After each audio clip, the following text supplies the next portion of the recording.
Okay, so we are recording, and this is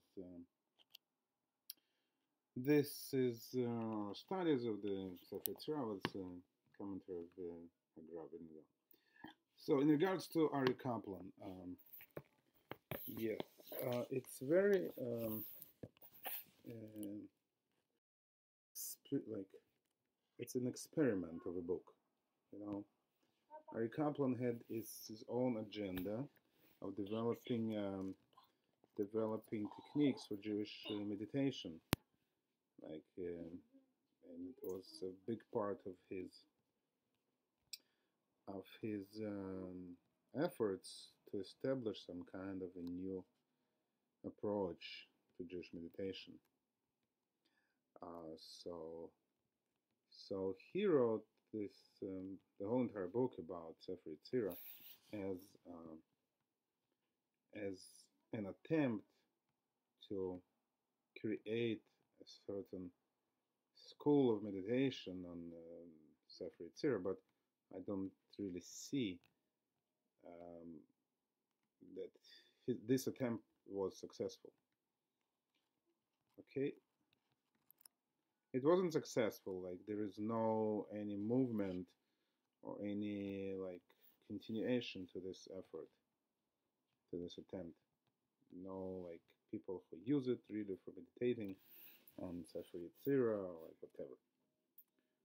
So I would say it's nice work and it's good to read it, but it brings a lot of information, but I don't really see it as a real manual for meditating. Let's put it this way. So it's important to read. I don't,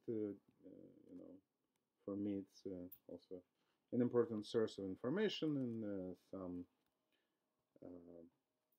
explanation on Sefer Yetzirah, but really I think that the real benefit could be derived from the real study of the Sefer Yetzirah and like creating this manual or whatever, like deriving spiritual practices from the Sefer itself, from the text of Sefer Yetzirah and commentary of Vilna Gaon.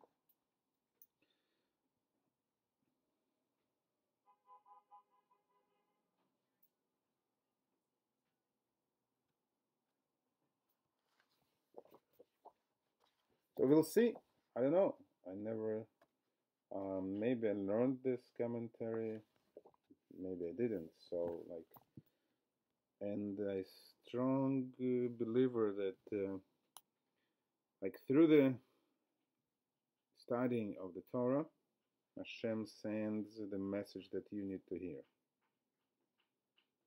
So it would be different message when I will be learning, when we will be, when you will be learning, and when I will be learning. So, I mean, if it would be a different person on the other end of line, it would be different outcome of the learning.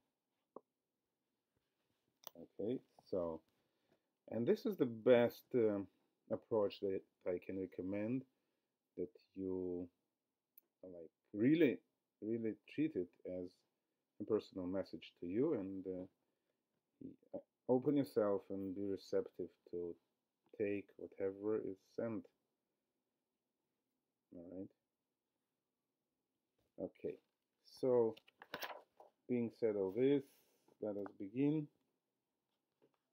Okay. So there is an introduction before we actually delve into the text itself, and it's written by Shmuel Luria, one of the many people who dealt with the Sefer Yetzirah, and it's called Atzat Mesader. It's like a proposition, like proposal, how to. And he writes, so he says, I will explain to you what's this book in its entirety, and why it is divided in the chapters the way it is divided, and why also each chapter is divided into its mishnayos, its small parts, the way it is divided. Okay, so let us see what he's writing, because sometimes the methodology is also very important to understand the further development and unfolding of the text. Okay, so he says that this book, the book of Yetzirah, Sefer Yetzirah, um, is mentioned in Talmud and in Midrashim and in Book of Zohar. And it's considered to be, because it is like allegedly written by Abraham, so it's supposed to be the first and the most ancient of all the holy books, what we call Sefer Kodesh. Because all the first commentators wrote that this book is Toldot Adam HaGadol Ba'anakim. So like, this is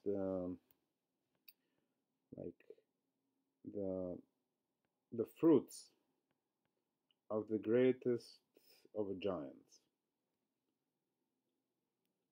So usually when we say Adam Gadol Ba'anakim, this is the referral to Avram,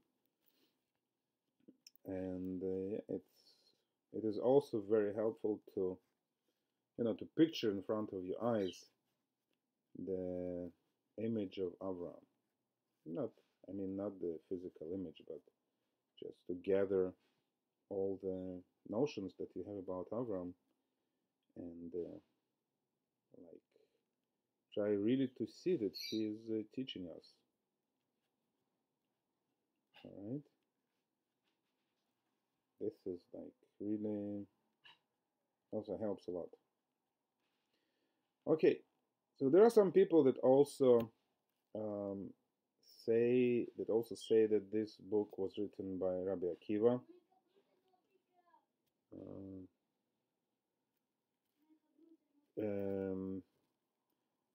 Their intention to say that Rabbi Akiva made put it into the writing and made proper order of all the information that was received through the generations from Avram. So basically Avram didn't write it, most probably, but he laid down the foundations of this book. And this goes very much in line with what I'm always preaching. In Avram's code, right? I always say that Avram sent his kids to eastern side of the world to preserve the knowledge of the Holy Tongue and the holy letters, but he taught them basically only things orally. He didn't write anything. All right. So then it comes very, very, very smooth that Rabbi Akiva actually put everything on a page and wrote it down. So everybody agrees that the foundations of this book really are coming from Avram, and they call him Eitan HaEzrachi. It's like the great Eitan. It's like a very strong person, Ezrachi. It's like somebody who is shining. Nasi Elohim, the Prince of God, Rosh HaMa'aminim, the head of the believers.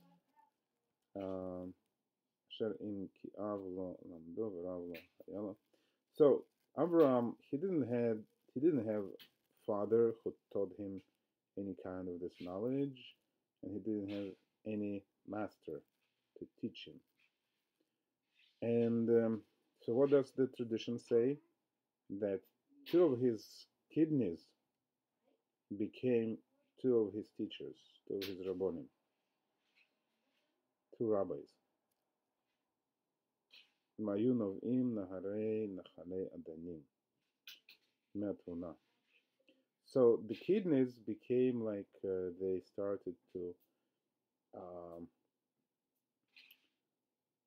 from them the flow of like rivers and springs of tasty waters, me'atuna, the waters of understanding, they started to flow from the kidneys. So basically, we find some similar notion in like qigong, this stuff. They also say that like the prime how do you say primal energy, the key or chi, right, also starts from the kidneys. So I think that we should definitely pay attention to kidneys and um, somehow to be more aware of their function. So not to come to this text only from the point of view of the head, right, or from the like mental or like astral or whatever, like this kind of meditative state, right, which is mostly, you can say, where does meditation come from? Like, where does the meditation happen? I know that you experiment a lot with Kundalini. So where does the meditation happen?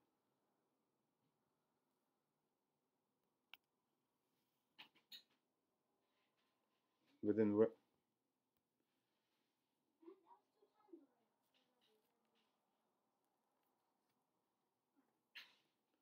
I mean, where in you?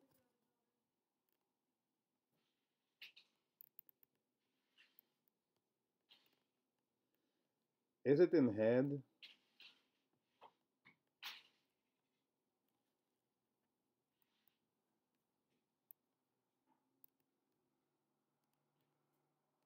So basically, there are two organs that like mostly connected to meditation, as I understand it, as I read it. It's like either heart or your brain, right?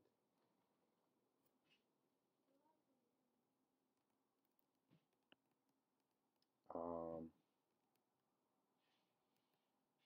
so when we talk about like kidneys, that they become the um, the source of knowledge, it really should be like.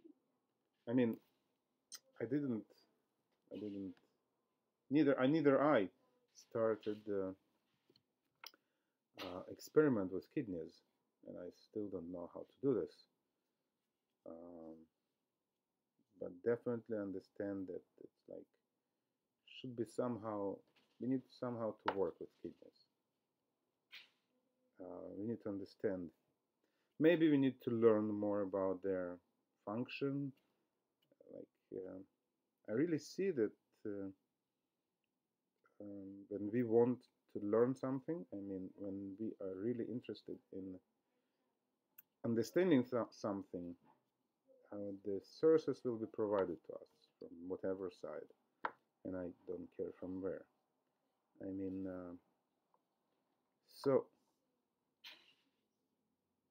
maybe, maybe to do, maybe, maybe, but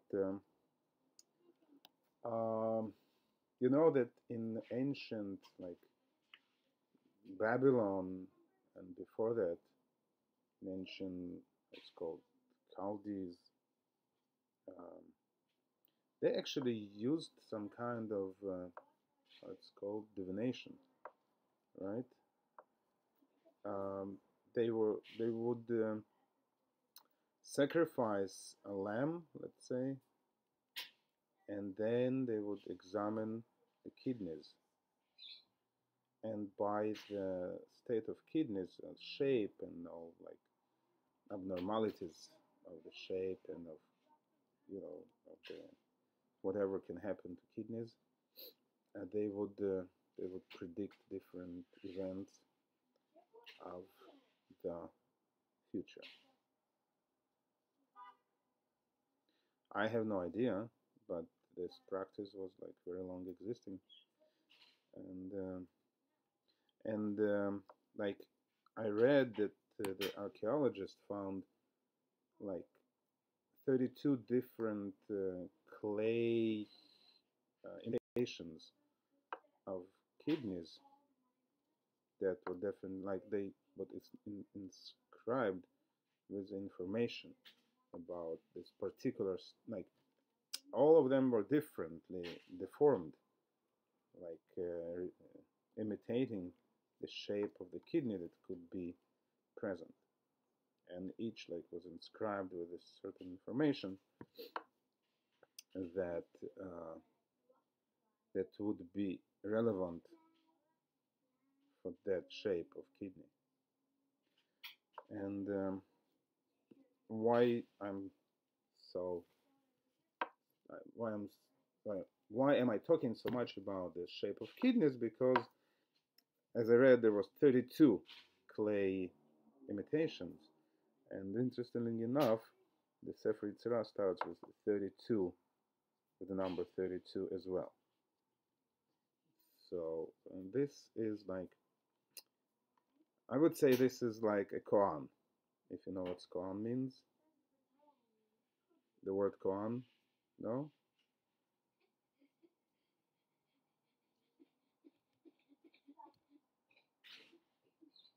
Not kram, koan, from Zen. Okay, so in Zen tradition, Zen Buddhism,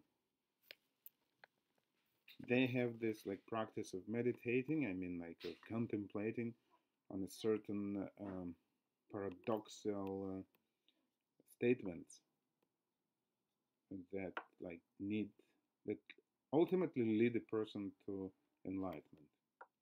Like for example, a person needs to answer what sound does a clap of one palm.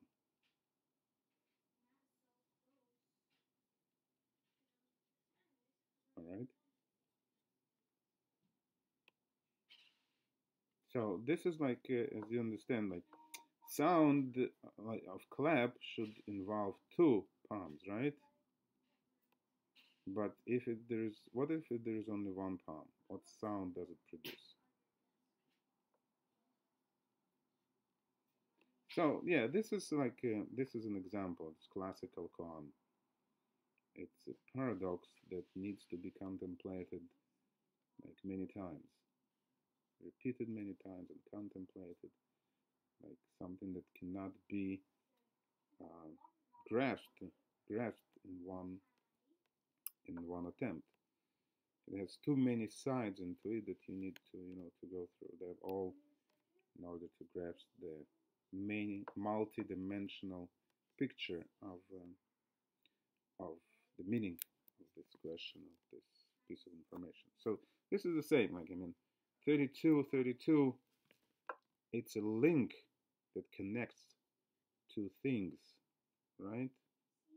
Especially that it's written that kidneys used to teach Avram, so we need to somehow to take it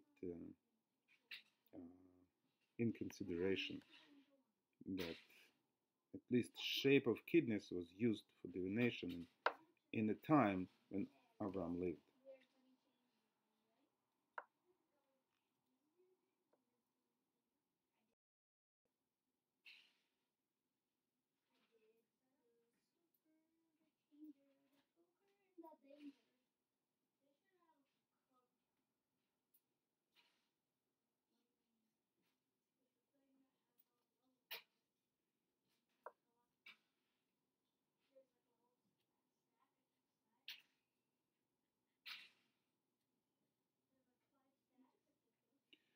So yeah, I would say that philosophically, that's what would be our like immediate response to this, but I don't really, I, I don't think that it's so simple.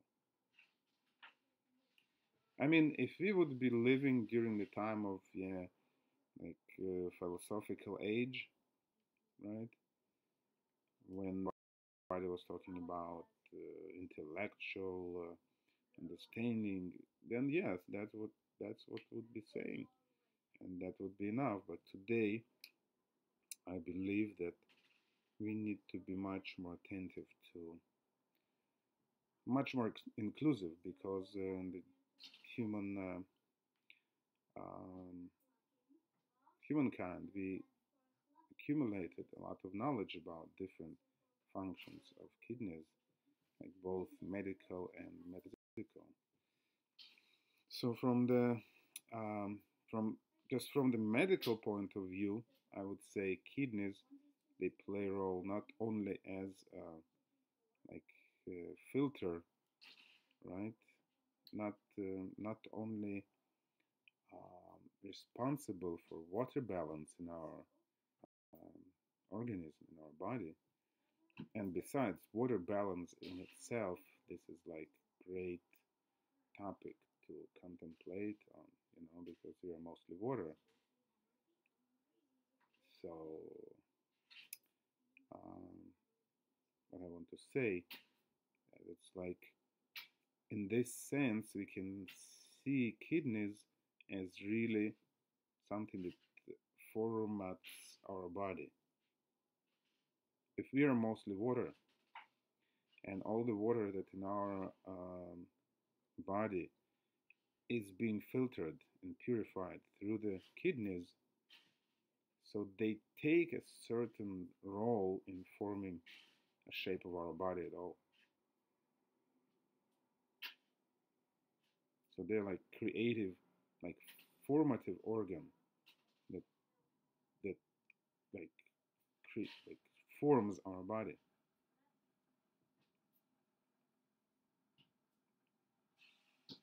And then we also have a role that kidneys play in reproductive function, because a part of secretive, yeah, glands like надпочечники, they play an important role in reproductive function of the body. So they also have this like this energy of reproduction, like something that drives a person through the life. You know, I mean, using this power, which you would call Kundalini, right? Correct. So and so forth.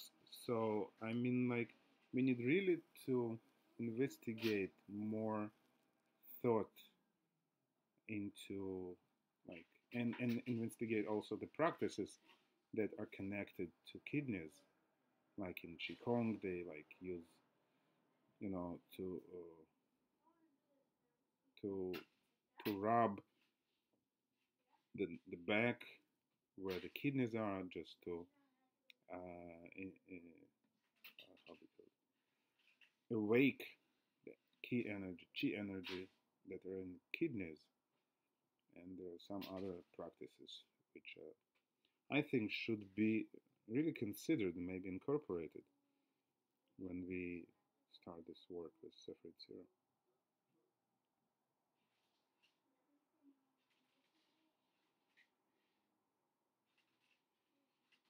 Unfortunately, no.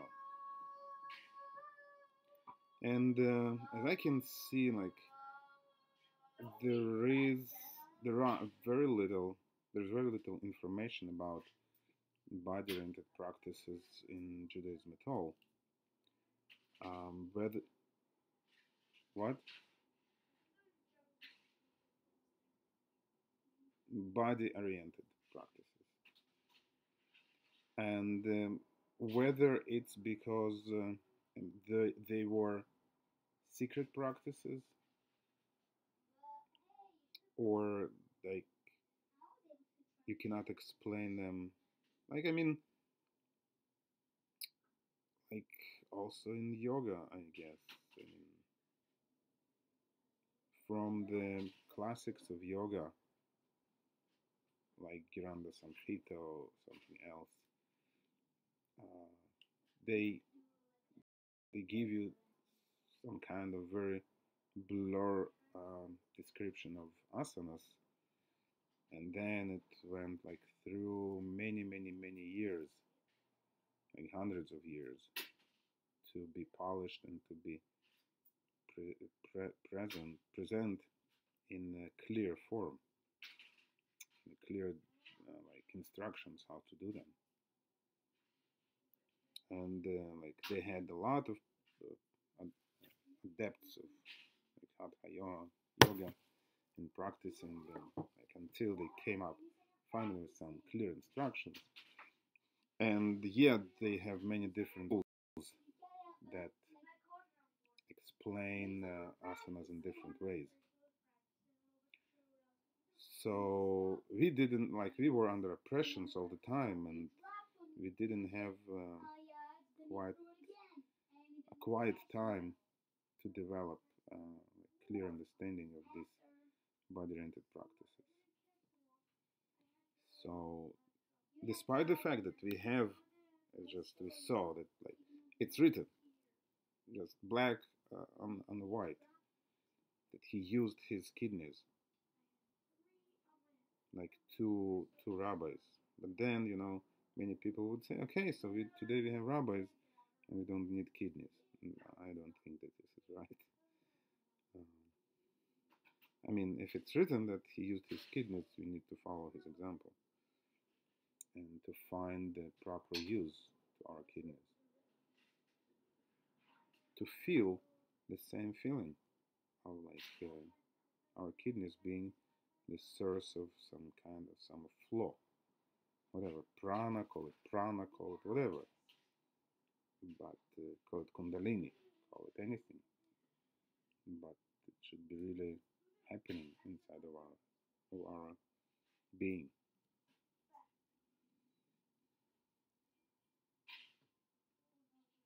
So, and he writes here, "Le'atzmiach le'ashkot." So, to bring growth and to water, nitei na'amanim be'esh shel haSefer HaKadosh hazeh. So, whoever like plants himself in the in the in this like in this book, in the tree of this book. So basically, what I read from this is that really, if we are to understand this book, we definitely need to incorporate the work with our kidneys. And there is no other way. Okay, so this could be some kind, put a note for yourself, to investigate more about kidneys, about their spiritual role, about whatever practices could be found, about their anatomy, physiology, whatever we can gain, whatever we can use, we should definitely put in use.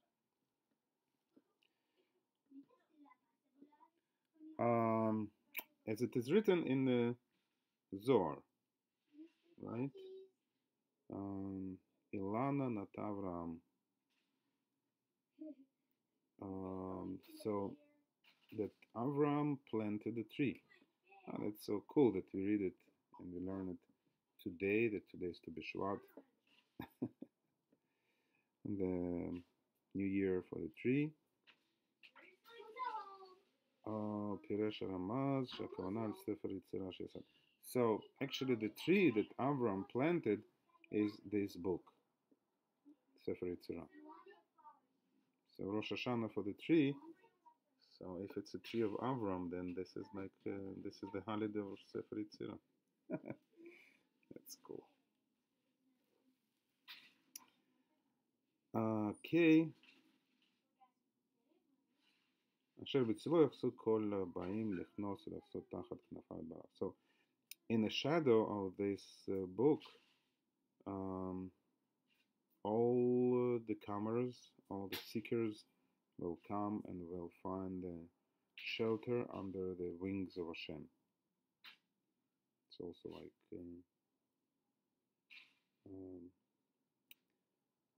I also think that we need somehow to like really like take in consideration this image of being under the wings of Hashem. What does it mean? You know.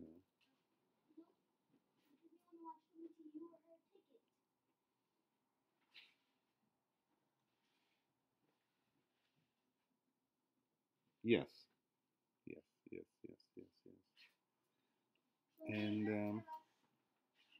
And I see certain connection. It might be too simplified because I can say, wings, they're like very close to hands, and hands, they're like mudras, and this is like Avram's code. So when we do Avram's code, we can definitely like, as if we connect to these wings. But this is only, as I say, on the one side of understanding. Maybe many different other sides. But again, we need to. It's not just in plain imagery, not just in linguistics. It should be something because it's like constant motive, constant image that is brought. That we find a shelter under the wings of God. So it should be something more into this.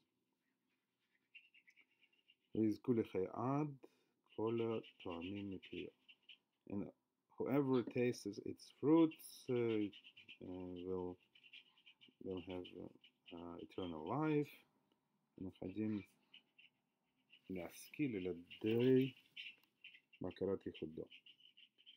So then, like, they will get this very plausible understanding of unity of God. So laskil, the word laskil, its root is seichel, and seichel is the power of cognition, the power of like pure reason, like very clear like logics, and sometimes it's very hard to tell what logic is, because our logic is influenced very much by our biology, by our emotions, by our everything. Like we are very conditioned by our existence. And sometimes whatever we call the pure reason, it's not a pure reason at all. It's just the same madness as anything else. And like I call it madness because like if you think about our biology or whatever emotions, it's madness. Don't you think so? I mean, if you think about like notion of pure reason, like something ideal, then the something ideal has very little to do with our biological frame, right? With our biological needs,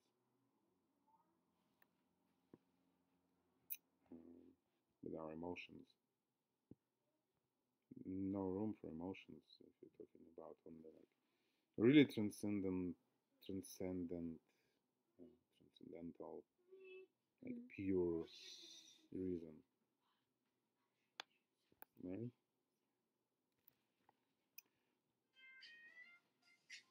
So, and we definitely need some kind of what's called detachment from the world in order to get to like to better understanding of something really eternal, something really not conditioned by existence under like the this dictatorship of a material world.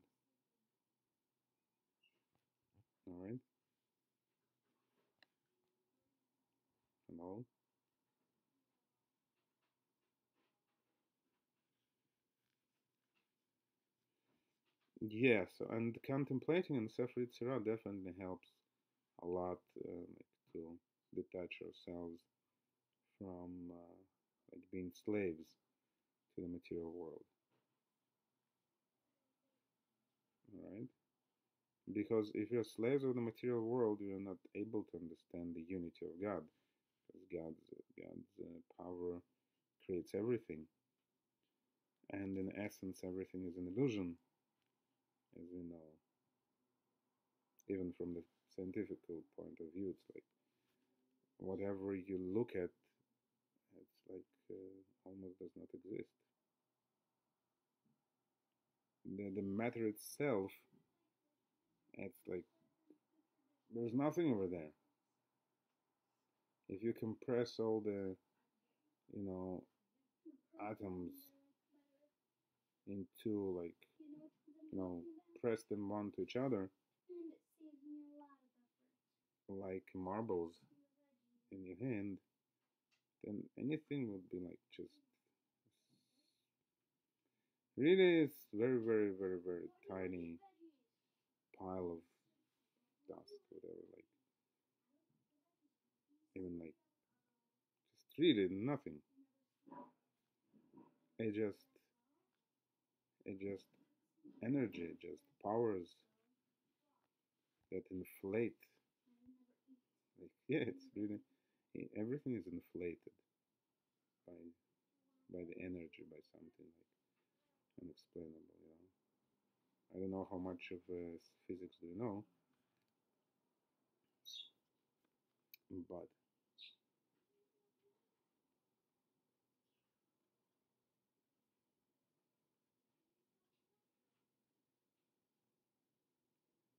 it's like mostly like empty space. I mean, just yeah.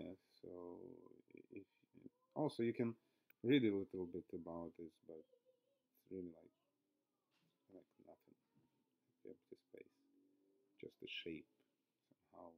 It's an illusion, and it's like it's mind-boggling to think about it.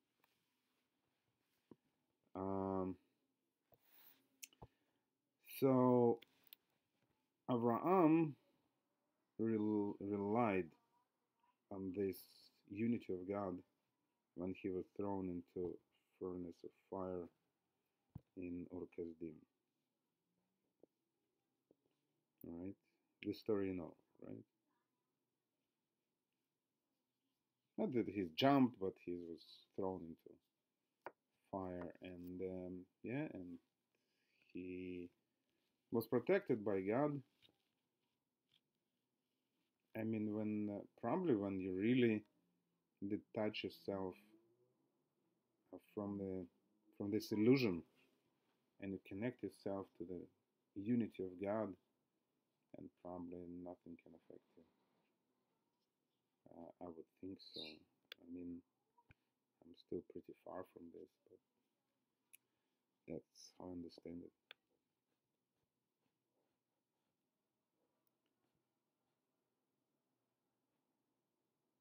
Um, and so it really enlightens the vision.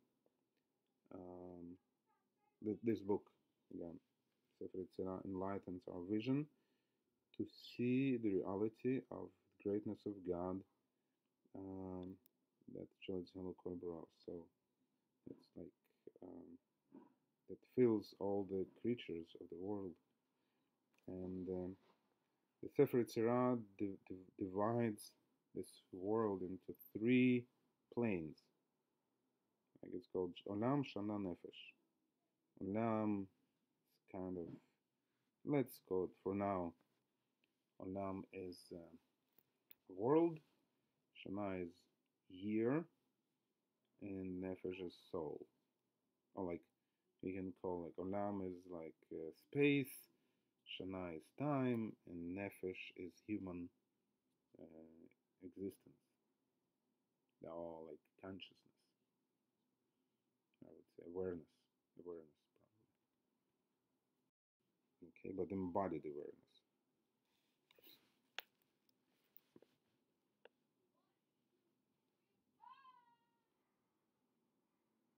Say it again.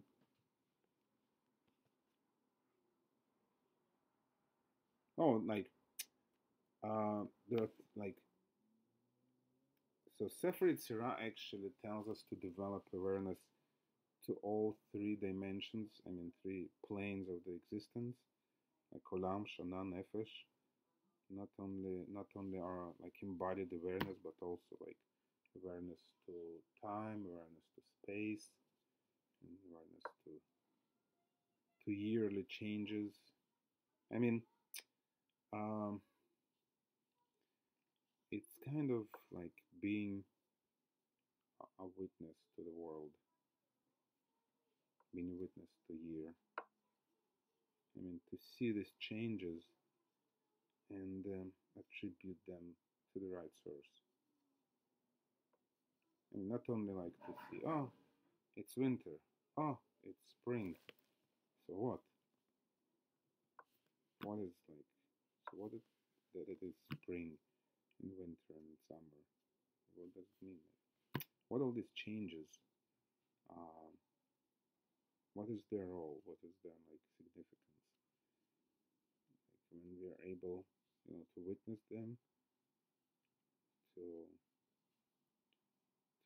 from one side to detach ourselves from their effects, and the other side like to witness them and to be aware and to connect them to the role, basically like the letters and the sphirot, they all create these planes of reality of existence.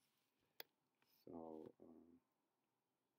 somehow we should be able to see um, how they interplay and how they create everything around us, including us. Okay?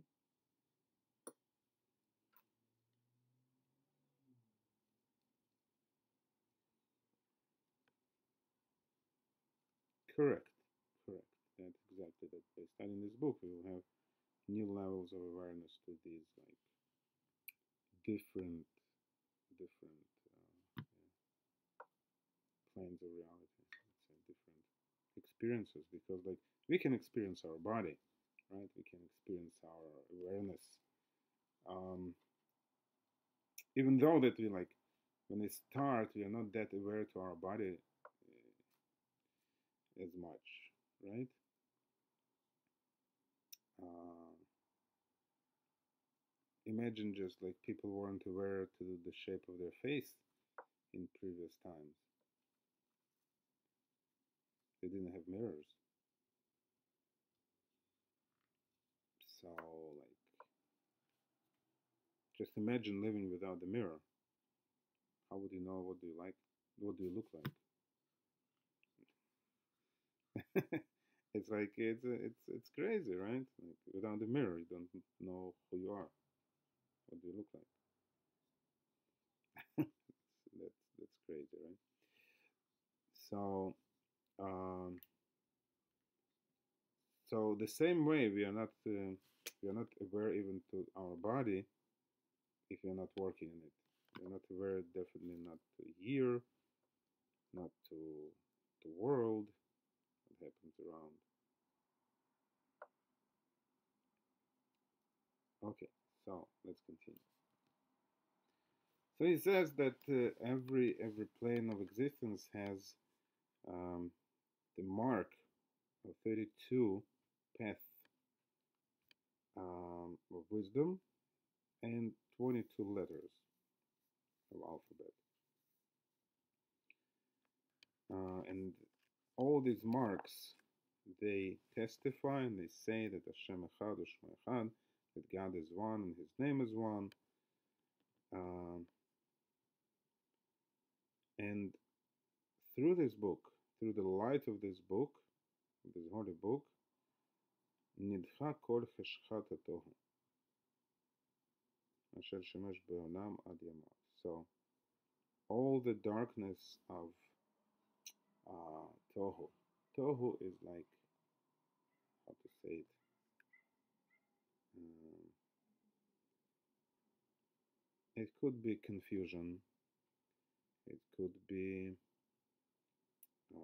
I mean, if you're talking about philosophy, it's definitely would be confusion, the darkness of confusion. But like I would say, it's like ignorance also, and also like um, how to say it, but, um, like chaos,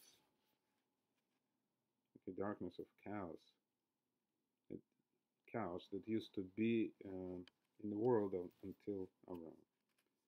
So it's like, life is empty and meaningless, and like everybody, people like really didn't see how to accumulate the light.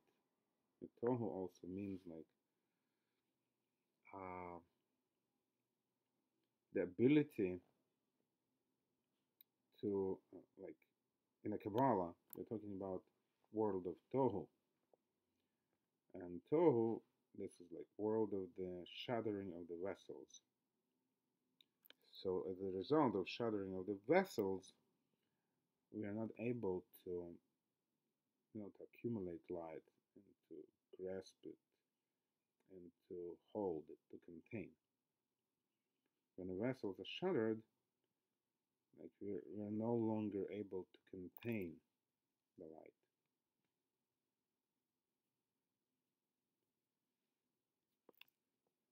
Oh, this is a long conversation. This is like not. It's impossible to explain. Just yes. So this is called in Kabbalah Olam Toho. Like when everything became so like unclear, blurred, confused, people are not able to grasp the light anymore. So that was until Avram came and he actually started this like understanding of tikkun, of overcoming tohu, overcoming chaos, confusion, like being able to accumulate light and to glue, as if to glue all the parts together, like back together. Okay,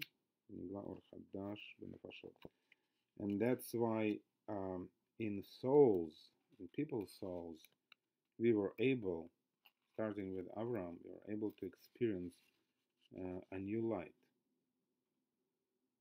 That's the reason he was able, to glue parts of the soul back together. So, like, they're talking about 5 levels of the soul. In Kabbalah, it's like everybody talks about it, right? As if they understand. Nefesh, Ruach, Neshama, Chaya, Yichida, correct? As if people understand what these words mean. But nevertheless, like it's important to understand that like we are actually, uh, our soul that was one before the shattering of the vessels became like fractured and like at least 5 pieces of a soul, right? So Avraham found a way to glue them, to connect them back together, and as a result of this repair was that the light that people were able to feel in themselves was much greater, totally different light.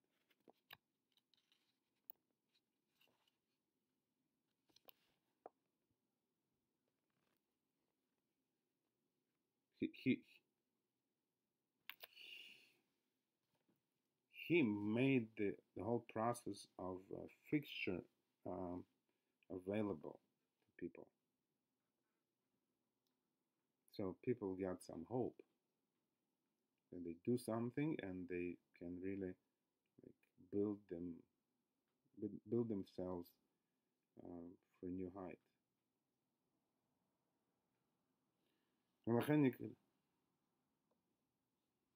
To a new height, well, to a previous height that they have like some kind of genetical memory that they had this height before, like shattering of the vessels, but then they lost it, and they, they desperately needed um, to find the tools and means to restore their initial state, and they couldn't before Abraham came and found this way. And that's why this book is called Book of Formation. Um,